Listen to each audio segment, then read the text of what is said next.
Dans cette vidéo, nous allons essayer de comprendre un peu plus le sort de ceux qui ont suivi le Fils de Dieu et à quoi ressemblaient les jours après la crucifixion de Jésus.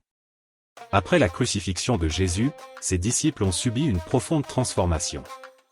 Au début, ils ont dû faire face à la peur, au doute et à la confusion. Cependant, renforcés par la résurrection et la descente du Saint-Esprit le jour de la Pentecôte, ils devinrent des piliers de l'Église primitive et portèrent le message de Jésus au monde.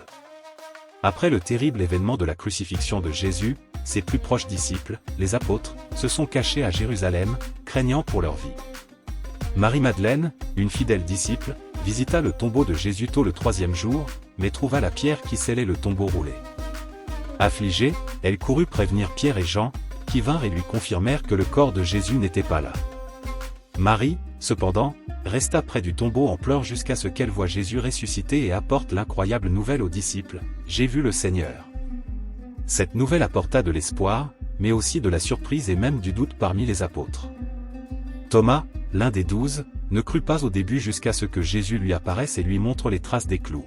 « Mon Seigneur et mon Dieu !» s'écria Thomas, reconnaissant la divinité du Christ.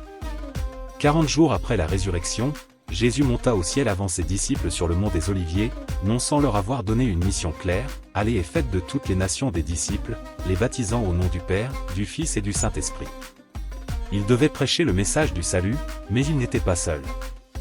Il a promis d'envoyer le Saint-Esprit comme consolateur. Le jour de la Pentecôte, 50 jours après Pâques, les apôtres et les autres disciples étaient réunis en prière lorsqu'un bruit semblable à celui d'un vent impétueux remplit la maison et des langues de feu se posèrent sur eux.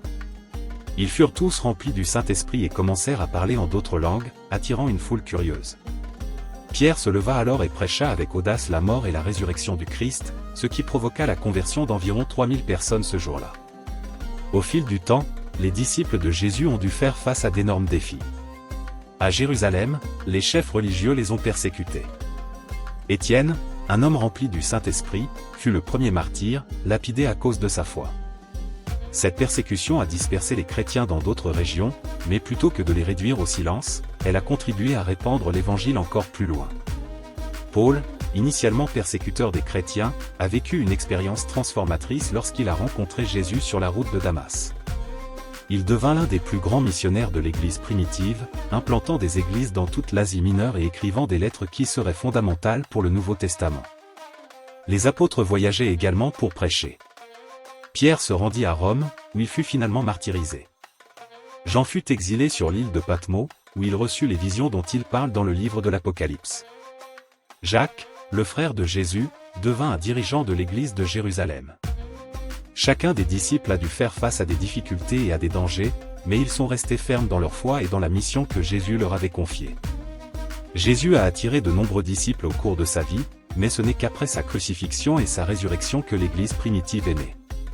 Le christianisme s'est répandu grâce à de nombreuses personnes, dont beaucoup étaient des disciples de Jésus lui-même.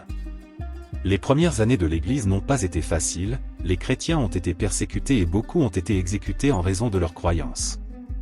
Le message d'amour, de pardon et de salut que Jésus a enseigné a transformé le cœur de nombreuses personnes, même au milieu de la persécution.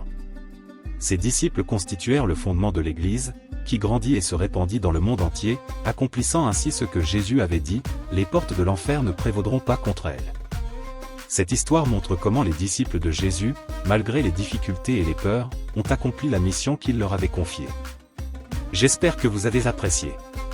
Si vous n'êtes pas encore inscrit, abonnez-vous et sonnez la cloche pour recevoir toujours de nouvelles vidéos, que Dieu soit toujours avec vous.